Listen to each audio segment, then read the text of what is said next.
이번에는 지금까지 전혀 공개되지 않은 성자 이중투과 국화문병을 만드는 과정을 알아보도록 하겠습니다.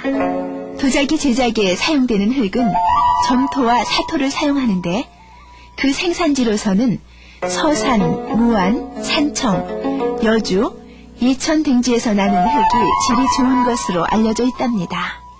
청자, 백자, 분청사기 등 그 용도에 따라 사용하는 점토류는 다르지만 점토, 고령토, 사토 등을 일정 비율로 혼합한 것을 교반기에 넣어 물과 혼합하고 사질류는 도석, 와목, 장석, 규석, 하우린 등을 함께 넣어 볼밀로 습식 연마하여 각각에서 나온 흙물을 혼합, 저장소에 모은 후 고운 채를 거쳐 1차로 정제합니다.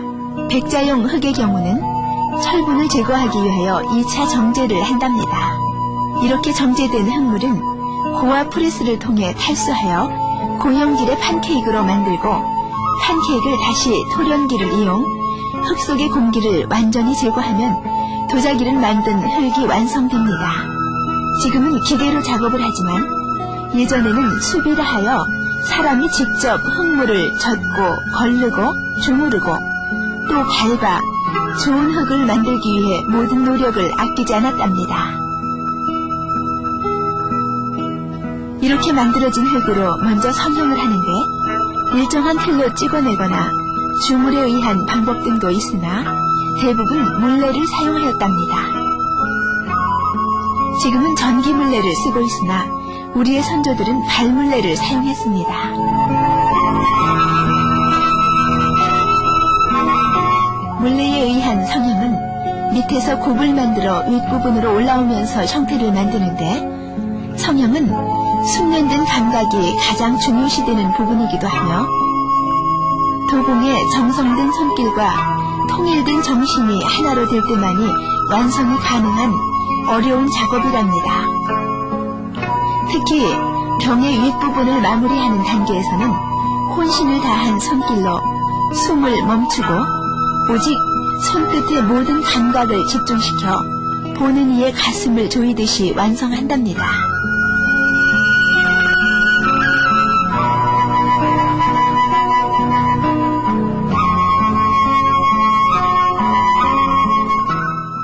이렇게 바깥 기물이 완성되면 안쪽 기물을 만드는데 크기가 바깥 것보다 작다는 것 외에는 모든 것이 같습니다.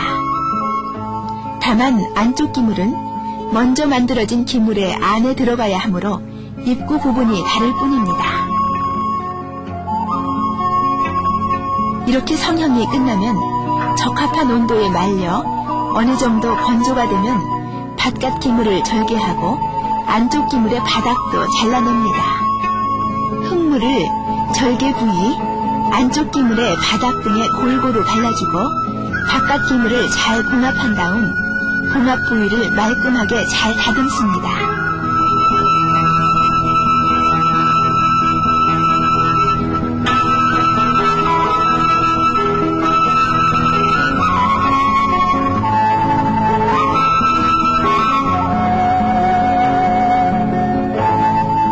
마무리가 잘 된 기물은 굽을 깎고 성형을 마무리하는데 이렇게 완성된 기물은 고도의 인내와 정신집중이 요구되는 투각 작업을 하게 됩니다.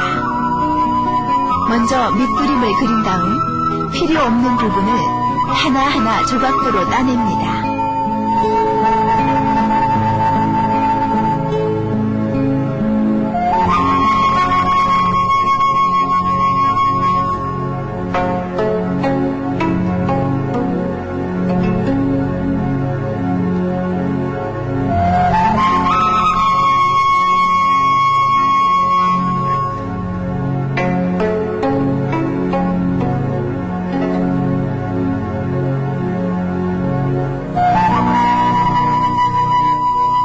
컴파스로 밑그림 작업 시 생긴 흔적도 일일이 메워주고 문양의 거친 가장자리 부분도 잘 다듬어준 다음 원하는 형태로 조각합니다.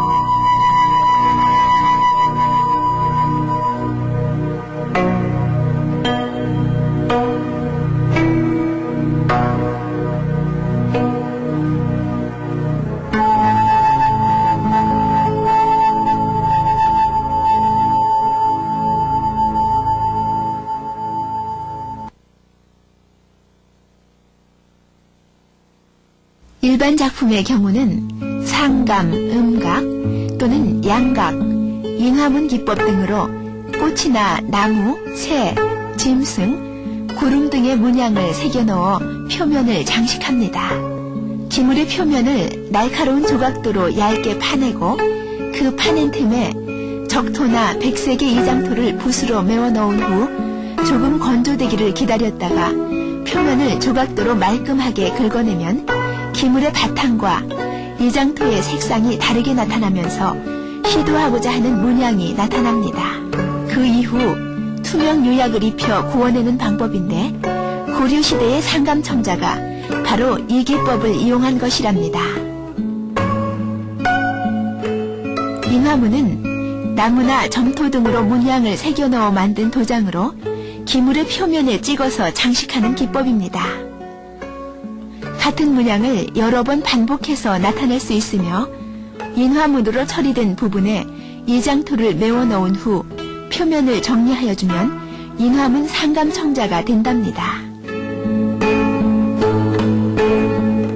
성형과 장식이 끝나면 기물 내에 함유하고 있는 수분을 완전히 제거시켜 강도를 높여줌으로써 소성시에 파손되지 않도록 건조시켜야 합니다.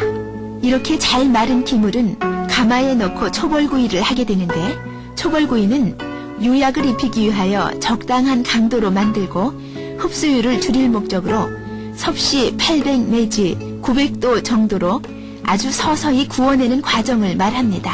초벌구이 이후 기물 표면에 유약을 발라 재벌구이를 하게 되는데 기물에 유약을 바르는 것을 시유라고 합니다.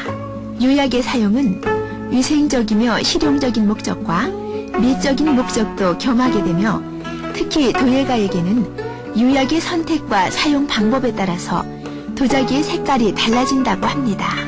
고려 청자의 빗의 경우는 흙과 유약과 불의 조화로 만들어지는데 비색을 나타내주는 유약의 제조법은 도공에게 비장의 무기이지요. 고려 청자의 재현을 위한 가장 크고 어려운 문제가 바로 유약을 만드는 일이랍니다. 유약은 장석, 규석, 석회석, 도석, 와목, 백운석, 물토, 카오린과 떡갈나무, 느릅나무재 등을 일정 비율로 섞어 가른 다음 120 내지 150목의 체에 걸러 사용합니다. 나뭇잎을 태운 재를 유약에 섞었으면 푸른색 계통이 나오게 됩니다. 그러나 고려인이 창조했던 비색이 어떤 나뭇잎을 태워 만든 것인지 아는 사람은 아무도 없답니다.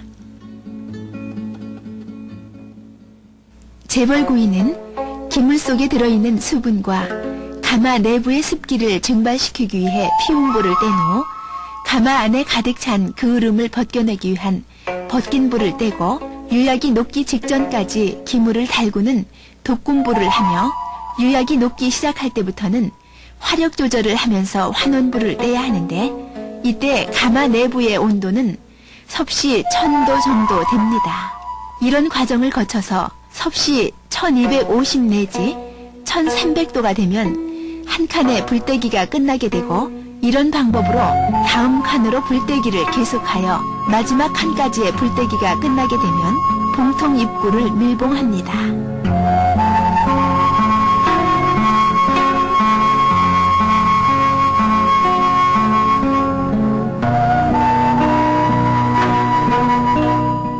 이렇게 장작불을 떼는 전통가마 외에도 현대는 기물의 완성도를 높이고 대량 생산을 위해 가스가마를 이용하기도 합니다.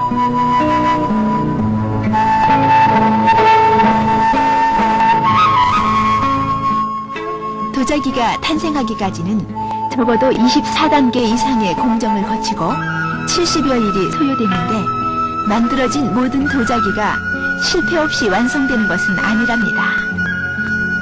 도공들은 자신이 만든 도자기에 만족하지 못하면 그 자리에서 미련 없이 그토록 공들인 도자기를 깨트려 버립니다.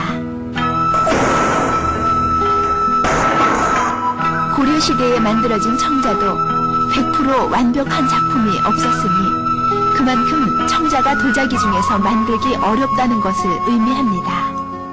고려 도공들도 수백 년 동안 전통을 이어오면서 기량을 갈고 닦아왔기에 명품을 만들 수 있었듯이 지금도 전국 1천여 곳의 도자기 가마의 불꽃은 꺼지지 않고 타오르고 있습니다.